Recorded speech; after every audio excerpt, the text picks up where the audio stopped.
Hello, everybody. Welcome. This will be our first recording of our pilot show. Um, we're, my name is George Brunner. Um, Across from me on my phone is Jared May. That's right. You're next to me uh, on this thing. Working title as of yet is Between the Branches. Um, what we planned on doing here is mainly discussing runes. It's a passion that we both have. We've both been studying for some time. Myself, pushing 14 years of studying runes in a esoteric manner, and divination, things of that nature. Um, Recently, I have decided to get into things linguistically and go a little bit more scholarly with it because I think that's going to help build more of a stronger base, you know. But life is busy, and we will get there. Everything is a process. You know what I mean, Jared? Absolutely. No, I feel you on that, and I'm really excited to be doing this with you. I mean, we met.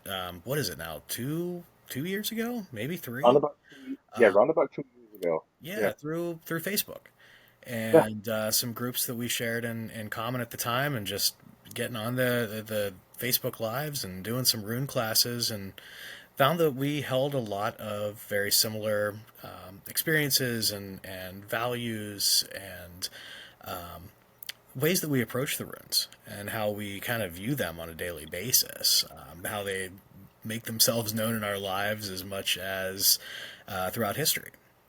Oh, And I think, absolutely. yeah, and I think that we really clicked. We sat down. We are like, hey, we should probably turn this into a podcast or some sort of I mean, live things. we never stopped talking about runes after Hmm. all of the stuff going through the several communities that we went through and all of those things. Um, you and I never stopped talking about runes and energies and things of that nature, spirit energy, Hmm. Megan, you know, discussing the heathen soul parts and things of that nature. It just, um, I have to say that doing that with you has actually helped deepen my understanding of things and broadened my viewpoints, which I mean, I feel like spiritually in the past couple of years that I've grown a lot, Hmm. and it's no small part because of you. And I try to do that with people when I can, take from them what I can to help myself grow, and hopefully that I can impart some on them too. You know, um, it's and always a it's always a process. Um, Speaking of which, I believe you saw this post earlier today, and somebody asked this question, and I love this question because the answers always vary so much. What is animism in Norse paganism or heathen? You saw So that post today, didn't you? I did, yeah. You know, it's everybody kind of has their own version of what animism is, and I really feel that there are some core aspects to animism other than just saying everything has a soul, everything is a spirit, right? Everything's alive. Yeah, I mean, when you get down to the basics, yes, as an animist, I do believe that all beings, all things seen or unseen, have energy to them and and a spiritual presence. mm. But animism is so much more than that. It's relationship. I And see. Oh man, so glad yeah, you said that. Keep going. Keep going. it's relationship to our surroundings, right? Our ecosystems of where we live, our community ecosystems, our personal ecosystems. These are all elements of animism. Animism is activism. It's taking part, having agency in what it is that we do on a daily basis, and how we incorporate ourselves as part of those beings, seen and unseen, not dominating anything in one particular way. Now I want to say something. I just personal view. I think activism is animism. Hmm. I will not say that animism is activism. Activism. Blah, blah, blah. Yes. I would not say that animism is activism. Sorry. No, absolutely. That. I'm a clarification guy. Um, but I understand and I feel and I really do support the ideal behind Mhm. that. But one of the things that you said was that it's your relationships with your surroundings. it's also your relationships with people, in my opinion. Now, whether they are good or bad, it doesn't matter. And one of the things that I've said in this post, this time a comment that I left on this post, was that animism is that feeling of love, that feeling, that spark when you meet a new love. Mm-hmm. It's also the feeling of mourning when a relationship ends. It's because, and this is the thing that I think a lot of people overlook, and maybe I'm wrong, and maybe everybody has realized this, and I just think it's amazing for some reason. But um, it's, and there's my brain squirrel. There it went. That didn't take very long, now did it? 5 minutes in, and I lost my brain squirrel. That's great. It's all right. I'll come Um, back. we were talking about relationship and dying, and I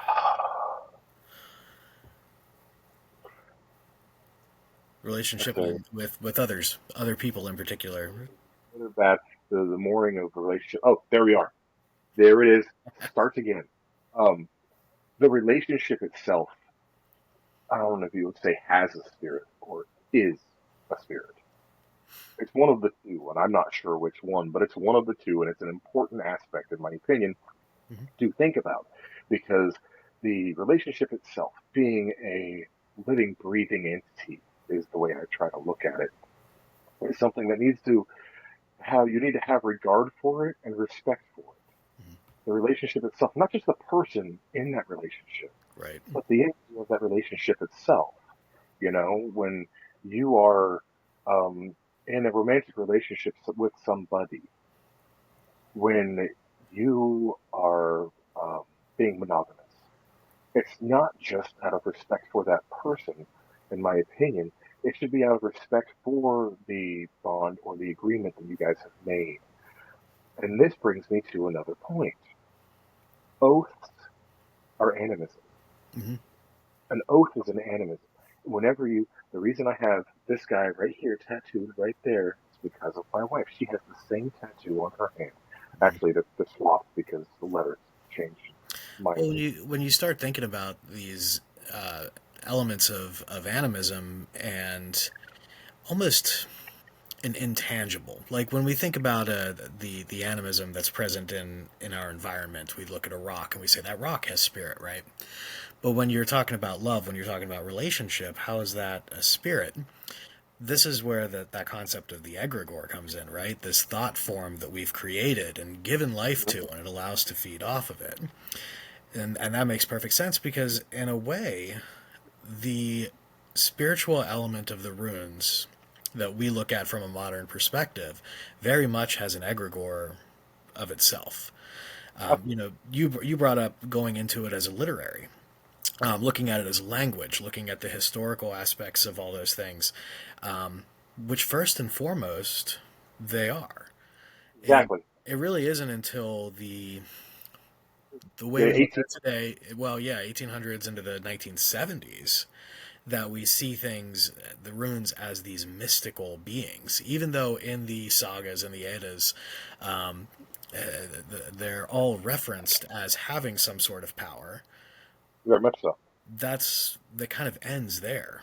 Runes for healing, runes for victory, runes for war, but we're not taught what those runes are within. No, not even the most descriptive saga, which would be Egil's saga, in my opinion, where it literally talks about him removing runes and carving new runes because a young striving rune master wanted to um, enrapture a woman, and it made her sick. So Egil had to come by and rip those runes off and put new ones on and bleed on them.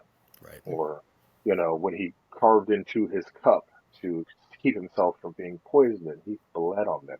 And that is where this tradition of bleeding on your runes comes from. But in the earliest references that I know of, talking about not specifically references to runes, but in Germania by Tacitus, it's talking about them pulling lots Mm-hmm. or throwing lots. I can't remember exactly the terminology, but they were carving symbols onto small branches or twigs from fruit bearing or nut bearing trees, and everybody assumes that they are runes. Do we Right. know if they are runes? We have no idea if they are runes. Mm-hmm. They could have been numbers, just stripes of stuff. We have no clue. what exactly they were doing. But um, the thing is, egregores exist, Right. and when you have built relationships with a divination process, the egregore gets stronger, and then other people have their viewpoints on it, Hmm. and exposing yourself to their viewpoints, whether you agree with them or not, Right. strengthens the egregore that you experience, in my opinion. Absolutely. And with the runes, they well, I believe that they're all individual spirits. I believe that the little wooden chips that we have or gemstones are nothing more than a home for them to settle in when they're coming forward to talk to us, to speak through us. I Um, feel like my Black Obsidian said. nice. But at the same time, they also have an egregore that's kind of built around them as well. Just as there's the a thunder being that is also Thor, that is also Marvel Thor. Or is also, yes, Right. We have this, the what that spirit truly is, what that being is, into how that being has been perceived and fed into something completely different to modernize it and continue that legend as well. And that I think that's what makes the runes so fascinating. And my 30 something years of rune work, knowing that every day they have something to teach me, something to offer and guide. And sometimes it's almost as if different spirits come forward. Like I'll get the spirit of Gabo and that aspect of the gift and giving and gifting cycles. And then all of a sudden, this egregore spirit might step in. And it doesn't make it invalid, but it's a different voice. It's a different, maybe it's talking more about giving too much and not allowing yourself to receive. We don't talk about that aspect of Gabo in the traditional lore. It's just looked at as the gift, as the gifting cycle. But now we're into personal. I'm sorry? in my opinion, also with Geppo, we said giving too much and not allowing yourself to receive. I I know that feeling very, very well. Um, Tyr has been my patron deity for a very long time, and it's only become recently in my practice that I have moved on to really venerating other deities on a regular basis. But there's also the yeah, the giving too much. Right. And it's not about letting itself receive, but not paying attention to yourself. Hmm. The paying attention to everybody else and taking on all the weight of everything can be a really negative aspect to Right. it. So you get that element of what the rune itself, that spirit is speaking to you, but then there's this egregore, this modern version spirit that comes forward to kind of provide a different message and different way to look at things, and that's kind of how I hear those, how I listen to the runes and listen to those spirits in multiplicity, in all of these different elements that come out of it. And I think that's really what we were trying to target with this podcast is our experiences and helping others understand that no experience is invalid. They're always going to be different because I learn from you all the time, George. And Okay. when we're shooting the shit on, Facebook Messenger or whatever, or phone call talking about stuff, and I'm like, oh my God, I never thought about that. I hadn't looked at it in that perspective. And the idea is to bring this to a larger group of people and Yeah. help them feel validated in their experiences as well. No, absolutely. I have seen far too many people, especially online, because everybody has got, all the breadth of wit that they are behind the keyboard. No one's going to harm them. They can say whatever Mhm. crappy thing they want to anybody, and completely invalidating everybody's stuff. And I have certain things that I will stick to, but when it comes to talking about the runes or talking about spirituality, I feel that there's far too much gatekeeping going on, and um, I can tell you from experience that I've had that stuff like that, it sometimes people manifest that within themselves. Right. There was a time during my practice that, pardon me, that I was gatekeeping myself to the point where I wasn't feeling spirituality whatsoever. And that is a huge problem. You know, it stopped me from having the connection to my deities, my ancestors, my land spirits, and all the energies around me Mhm. that I should have been absorbing and putting back into, and things of that nature.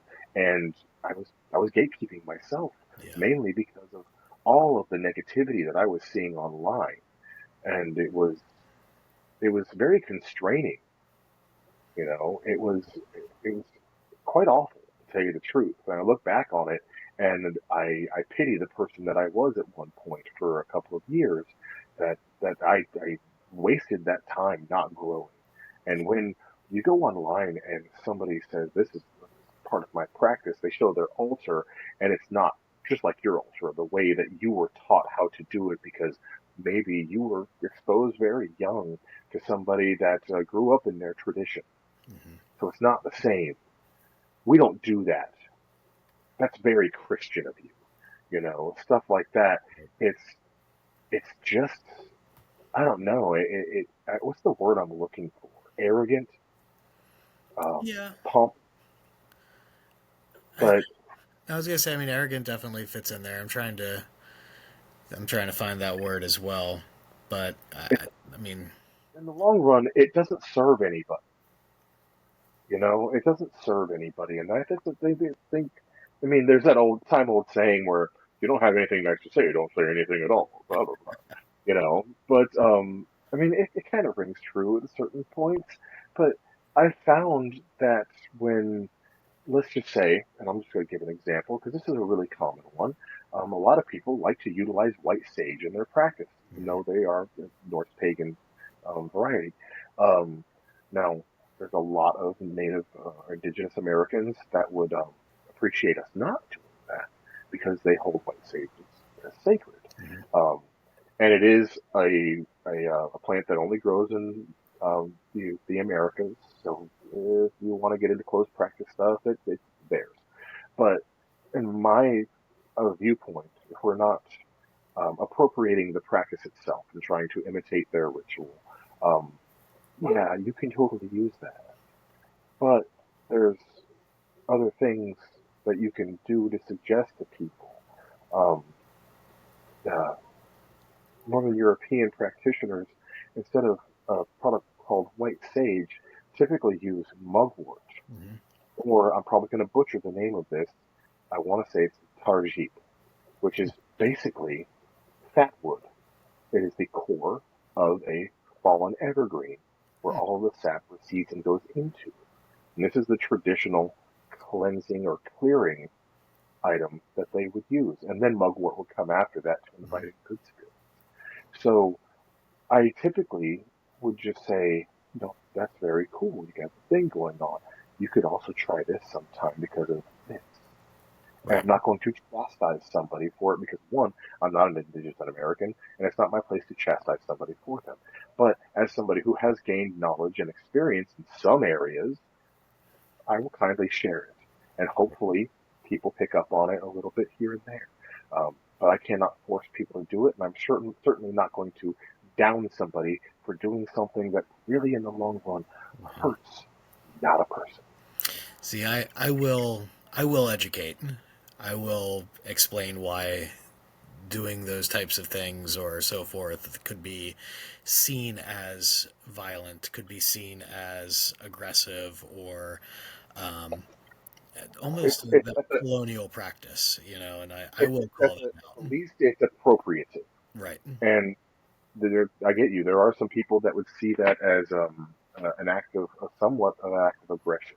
Mhm. I don't personally quite see it that way, but again, I'm not indigenous, Right. so my opinion in that matter is a little bit less important.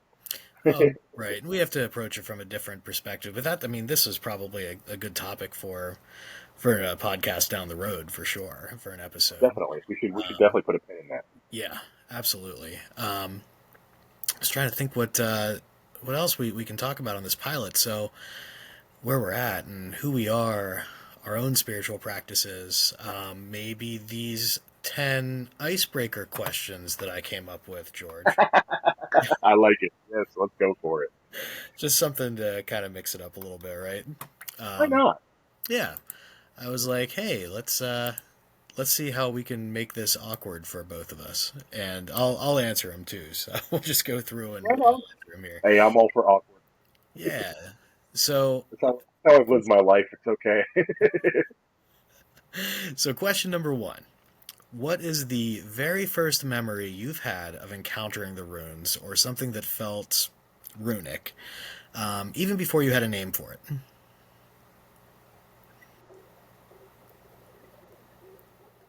When I was in high school, a friend of mine who is the first person to have really exposed me. Wait, no, no, I know. It was way before high school. Actually, it was one of my sisters who I just recently got reunited with, long distance, after 20 years. Very happy about this. But when I was maybe 10 to 12 years old, um, my dad, being a huge Lord of the Rings fan, Mm-hmm. used to read her Lord of the Rings and The Hobbit when she was a kid, and one of her favorite things was the portions that were in runes. Okay, and then of course he went and bought her that classic Ralph Bloom set of ceramic runes with the book, the Yep. little paper booklet thing, and they were on my dad's master bed, my mom and dad's master bed, just hanging out and playing rune casting. And I came in and I thought it was the coolest damn thing ever. Mm-hmm. Um, Strangely enough, I never thought about it much after that until I was about 25, 26, something like that. Um, but yeah, the first exposure I had to runes and runic divination was my older sister, who um,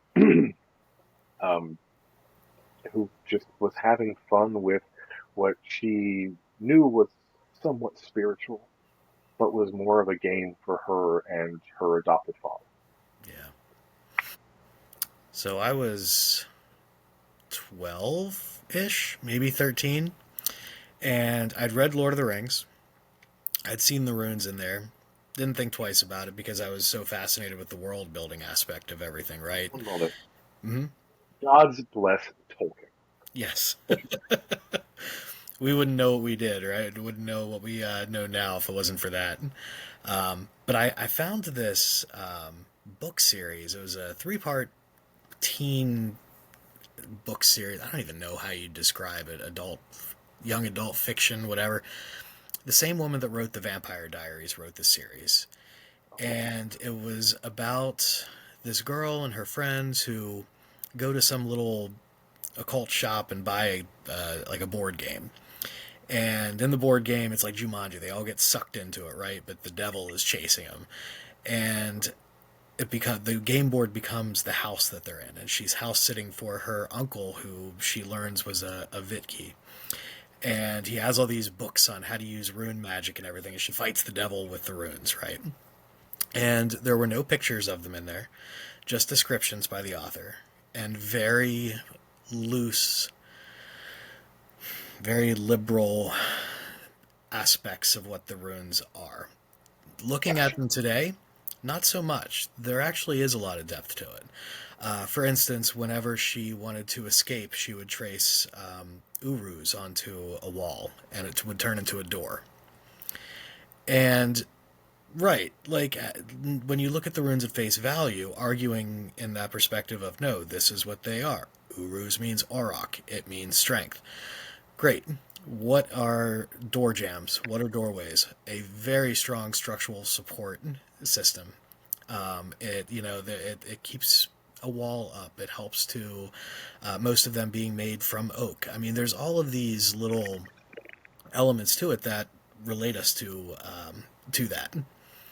Yeah, no, absolutely. And my brain went straight to Uruz's persistence Hmm. and how do you get through a barrier Right. rather than So there was all sorts of little things in there that kind of fed me a bizarre perspective that when I went out and bought Ralph Bloom's book with the ceramic runes, um, I was like, I don't understand this at all because it didn't make any sense based what I had recently read. Um, I couldn't grasp the divination aspect of it, but by God, I tried. I went out and made my own rune set. There was a maple tree in the yard that was losing bark. I pulled bark off of that tree, painted red runes on them, and I carried around that set for a long time, That's awesome. not having a clue at age 14, 15 years old, to the point where I'd put them down, and 3 or 4 years later, something would happen, and I'd feel compelled to pick them back up again. And this would just go on throughout my entire life until probably, God, almost 5 years ago, maybe 6 years ago now, where I took it up as a living, breathing practice. I found a podcast, an amazing teacher and now friend, um, who helped kind of guide me along that path and help me really hear them. So, Hmm. That's really awesome, actually. Um, I never had much of uh, a tutor, if you would, or a steward, or mhm, anything like that when it came to the runes. It was a lot of personal practice and just reading what I could come across. yeah, Anything on the internet, any book that I could afford, anything that I could pirate online when that was a thing. right. Um, apparently, it's a thing again. I don't know. I don't have a laptop or a desktop computer or anything like that anymore. I just Mhm, have a laptop. It's just not very good. yeah, But I learn a little bit differently than most people. With I'm pretty neurodivergent, if nobody has noticed. Yay! But I learn a little bit differently, and I tend to pick little things, little snippets, and I go through bouts of micro obsessions. mhm, And sometimes I get into an idea about a concept or a room or something of that nature, and it drives me down a rabbit hole. And then I start absorbing information like nobody's business, and it's it's a hell of a ride, I have mhm. to say. It really Well, is. For and anybody that wants to be in the room, that's going to it lead is. into this next question for you, because which rune do you feel has shaped your life most so far, and how did it make itself known to you?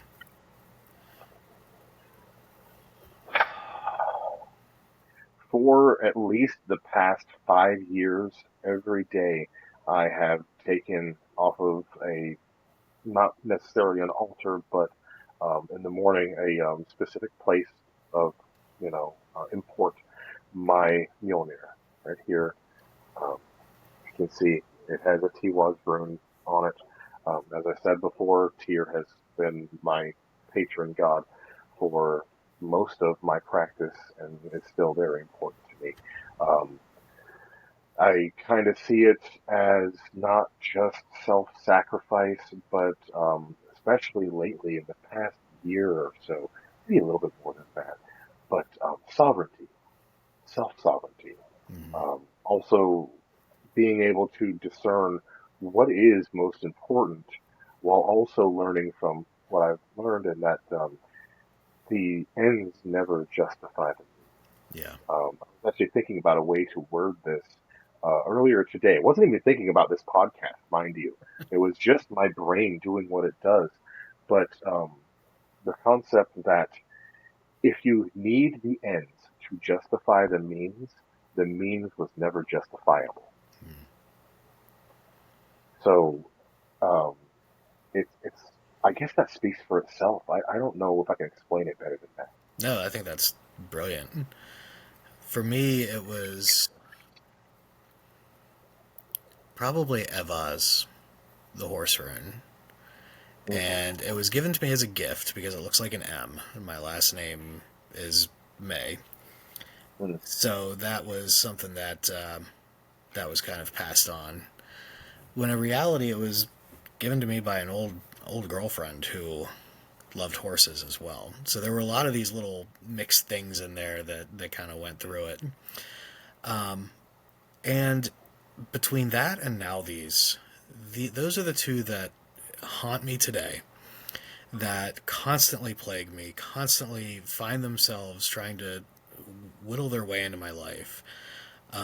Evaz with its aspect of trust, Hmm. and now these with understanding need versus want versus the constraint that all of that has. as well as the aspects of passion that now these brings. These are all elements that I have constantly juggled in my life, Yeah. and they teach me over and over and over again. They have no problem throwing lessons, and um, they're what they need me to know right there. I sometimes ignore it on a daily basis, and not by choice, like more out of comfort, because I'm so comfortable being, in that not self kind of experience. Yeah. I have to say that the runes pull no punches. Yeah. When you really get a relationship with them, sometimes they will piss you off. Um, but one of the things, and I'm surprised I'm able to remember this because my brain squirrels are usually all over the place. Hooray, medication! But not these. You said passion. Hmm. That is something that I never would have come up with and thought about by myself. You were the first person, and I don't know if anybody else has really shown me that point of view before, but when you said it at first, and this is probably 6 months to a year ago, Hmm. that you mentioned that, I was like, what in the world is he talking about? But it made sense. Once I got into it and really listened to what you were talking about, it made sense. And this is why, in conversations like this, when it comes to spirituality and practice, are super important. They, like I said, they broaden your horizons. They take your blinders off, and Yeah. it's awesome. Yeah, now these has a very, if you're looking at comparing the runes to tarot cards, has a very devil um, relationship to it. I think they're I think it similar characteristics. So I'm going to skip question 3 because we kind of touched on that being a prologue rune that set everything into motion. I think it was a little bit of everything for both of us. Um, what's a moment in your animist practice that made you think, okay, the world is way more alive than I thought it was?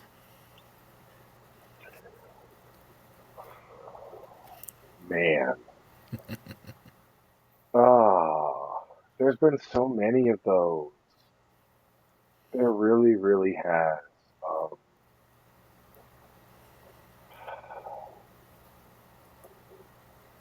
hmm,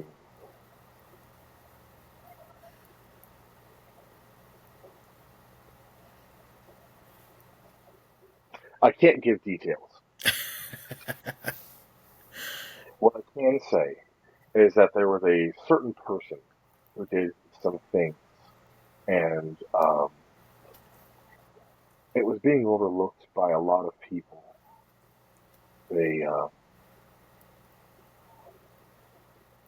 they had everything ripped away from them.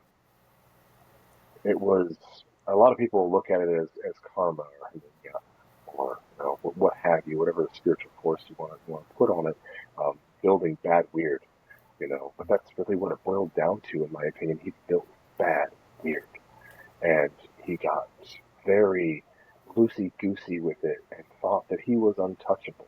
He thought that he was going to be able to pull himself back and have everybody else take care of things for him, and that when was okay again, he was okay again, that he'd be able to come back and just be, you know, right where he was and hold the seat that he held. And that's not what happened at all. An entire group of organization gone, pulled from his clutches, and he's not been able to recover from it. And I don't think he ever will. Mm-hmm. Um, and I see it every once in a while, little flickers of the attempts, and every time the entire community that was affected by it, um, they all say, "Hey, check this out," and they all laugh about it, and they all warn people about it, and it never goes anywhere because he built bad weird. Yeah. It was the connection that he made with the universe and all of these people that he affected in such a negative way. He cannot erase that. The thing that gets me about the practice that I have, as opposed to Abrahamic religions, is that they get, not everybody, I'm not going to speak completely in generalizations because nobody is exactly the same. Right. So I don't want to dog anybody's religion whatsoever. I respect everybody as long as they aren't using their religion to hurt anybody. But my point is that a lot of people think that by confessing sins, that they can have those erased and those energies are gone in the eyes of their creator, and then the community should just also forgive them and stuff like that. And that just is not the way reality works. Mm-hmm. You have to take every good thing and bad thing that you've ever done in the world and realize that is in your web and it will be there until you die and after. Yeah. And if you cannot walk with that with sovereignty and be proud of who you are and what you are becoming, you are just going to fail again and again. Mm-hmm. And you can't walk like that until you actually are improving upon yourself. Yeah. So I think you know exactly what I'm talking I about. do. And like I said, I'm not going to give details. No, all good. I think for me, in my elementary school, we had this program called Earth Keepers, and we had a what they called the school farm. It was an environmental center for education across the way. It had marshlands, the composting. They had a garden in there where people grow their own food, and part of the program it started in kindergarten, and you would go the whole way up through fifth grade. And every year you went back, it got a little bit more in depth. But I think it was probably fourth or fifth grade when they had us go and sit somewhere where they could see us, of course, but somewhere in nature, and we had to sit there for 20 minutes in silence, just observing. Your And very first Zeta. yeah, and we had to observe it. We had to take notes on it. We had to come back and talk about that experience. What fifth grader goes through this, right? And it wasn't until a few years later when I made I mean, at that point I was ready to walk away from the church to begin with. It didn't feel right. It didn't seem Mhm. right. Like whatever those beings were, had been speaking to me very loudly to the point where it was question everything. Mhm. Why is that insect doing what it is? What's chasing that insect? What's its common enemy? What's that common enemy's common enemy? And it kind of got me thinking more and more and understanding the relationship that we have in the world and not controlling the world. Yeah. You know, I love how ominous and dark mine was and how wholesome yours is. That's so great. Yeah. Juxtaposition is fantastic. Well, and I think we're going to get a lot of that throughout the conversations too, because I mean, I know both of us have that element of being able to look at both the light and dark of things and how to correlate them into our lives. Mhm. So let me see what's another question on here. Yes, keep them coming. We'll do a few more. I got 10 on here, but I know we're running a little light on time as well. But what is one misconception about runes or animism that you believed early in your journey, and what changed it? And yeah, what changed it? Um, I guess I'm going to alter that question just a tiny bit. All right. I'm just going to talk about Norse paganism in and of itself. Okay. Um, and one of the misconceptions that I think is really common, and one that I had very early on, is that deities are benevolent beings, that they are looking down upon us and care about us, want us to have a good life, the best life. And Odin, he only did what he did to protect Midgard and all of the people that he created. And no. No, no, no, no, no, no, no, no, no. And if you have that perspective, you keep that perspective if you really feel that's the way it is. It's not the way that I feel about things, and I do believe it is a misconception. Um, I believe the deities are personalities, and that they do hold dominion over certain elemental and chaotic and cosmic forces. And some of them are those nature forces, embodiments of them. But in general, they are not that. They are just what must exist. Right. They are the process itself. And they are not, Odin isn't looking down upon me and saying, I hope he makes the right decision here. you know, in my opinion, Odin would love it if I died in battle, Oh so that yeah. I could go to Valhalla and bolster his army. And not to say that I think that I would go to Valhalla. I would much rather go to Volkvanger, or just, I'm happy going to hell. That's fine with me. Hmm. If I'm going to live an eternity with my ancestors and people that I've known through life and just kind of keep existing, I'm going to be a little chilly, but that's fine. Um, it's not about where we end up, in my opinion. It is about the legacy that we leave Hmm. behind. It's about creating an orlog that you can be proud of for your descendants. That it's about leaving a legacy that people can look at and be like, he was a great guy. Yeah, he wasn't perfect, but he was a great guy. And when somebody wants to be like, oh, well, he did this, the overriding factor is no, he was a great guy. Yeah. That's what I wanted. That's what I want. I want people to look back at their experiences with me and laugh and joke and make fun of me, because they know that's the way that I would like to be. Hmm. I make fun of my friends all the time, and they make fun of me, and that's who I am. And if they stop when I die, then I'm going to be really kind of pissed. But I guess the biggest misconceptions, in my opinion, are what I'm stating about the deities being these benevolent beings, and that the point of Norse paganism or heathenry or whatever is to go to Valhalla. I, I don't want. I love to fight my friends. I'll go into this later. I do Viking Age reenactment fighting, and I fight my friends with steel weapons on a weekly basis. It's a lot of fun, Hmm. but I don't want to actually have to go to war. Yeah. I think Yeah, I think for me, it's kind of along those same lines that there are benevolent spirits as well as malign spirits. I think that true. there are just spirits. I think that and feel that those spirits have their own agendas and things that they're doing and want to get done. And if they see us as a tool to get those things to happen, then that's how they get their jobs done. I don't And sometimes the necessarily think. interactions, oh, I'm sorry, and sometimes the interactions with them cause positive things for us Mhm. or negative things. So Right. sorry, but didn't mean. Oh no, you're good.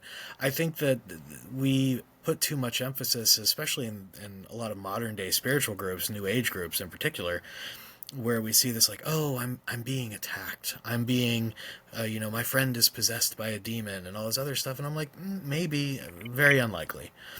I'm not there. I'm not there to witness that experience. I'll always ask all the questions, but it's more likely that that person is under an influence of maybe a different type of spirit.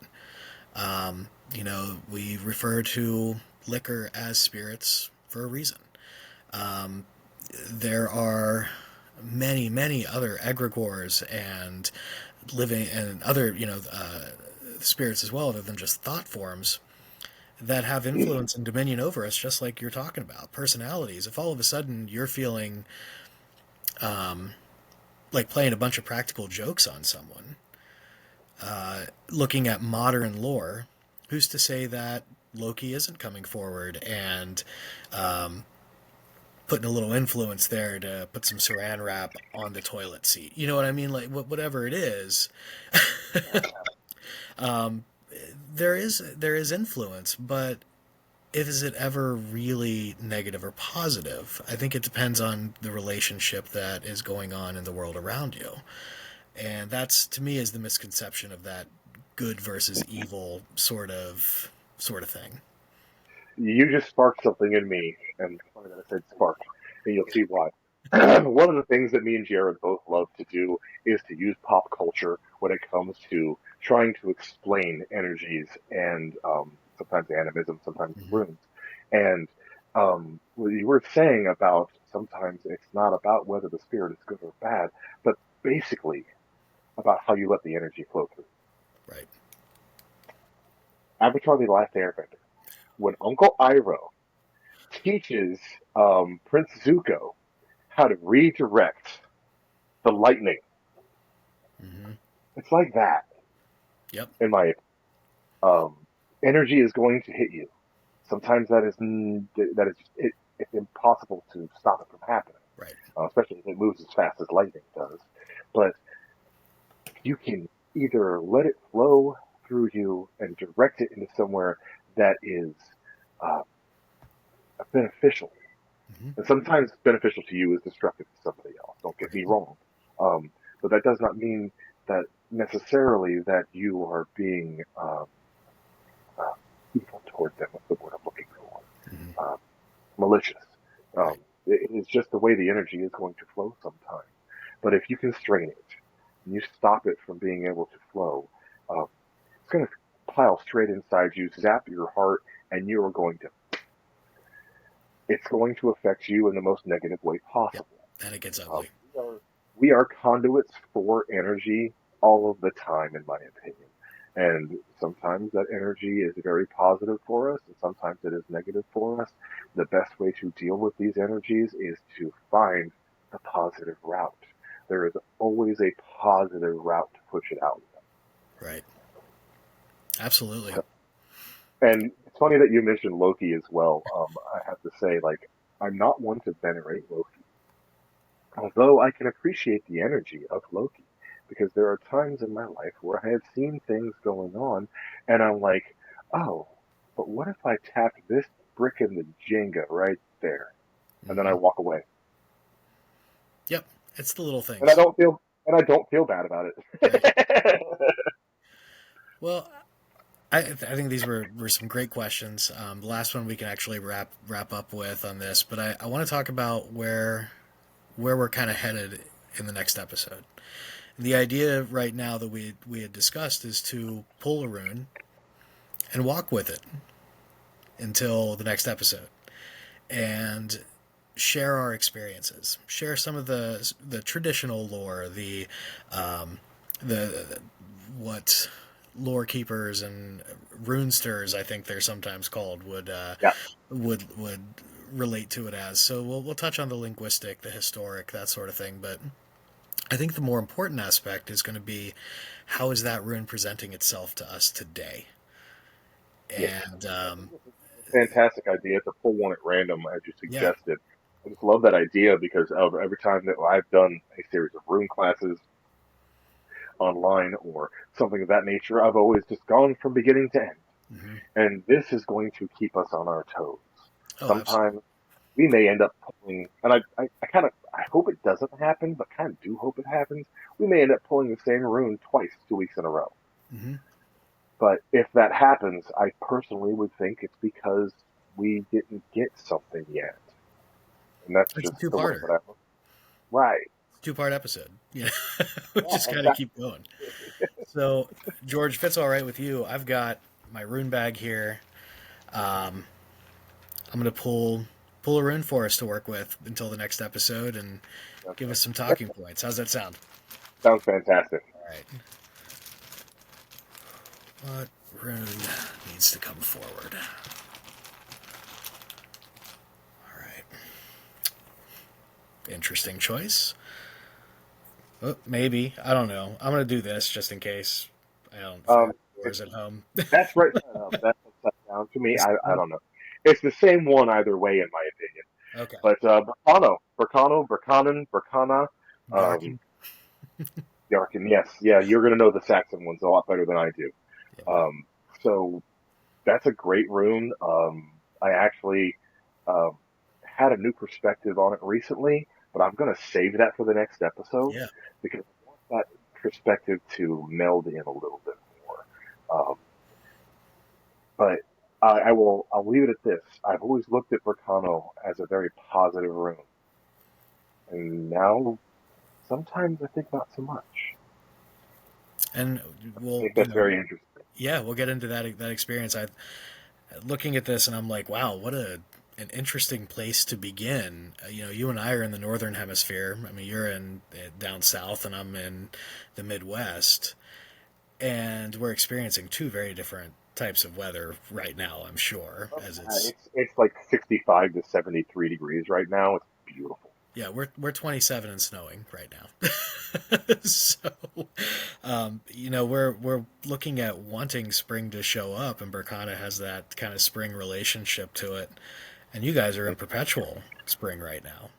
And we are, and we're in Florida, so it's spring and summer all the time. The coldest it's gotten in my area of Florida is about 45 degrees Fahrenheit, something like that. And that was the coldest I've experienced in the morning this Yeah. year, I can recall. Well, I'm going to say this cycle of seasons because our winter usually actually falls in January to February. Right. So, at any rate, I lived down there for a little bit. February got cold. yeah, it's very strange because sometimes at the end of December it'll be 85 to 95 degrees, and then you get into the end of January and you get a cold snap where the top of Florida is frozen. Hmm. I just I don't know what to say about that. Well, I think it'll But be interesting to see that relationship with Berkana and the seasons coming from two different perspectives. yeah, I think that it is going to be very interesting, and I'm already coming up with ideas of little bits of topics that I want to put in there for the next episode. So Sounds good. I look forward to it, Me Jared. too. And, I really, like I said in the beginning, I want people to take away different perspectives. I want them to feel confident and comfortable in the messages that they receive from these runes and to understand that, when I view them, I do see them as multiple beings. This element of what the lore says they are, and then how they're surviving.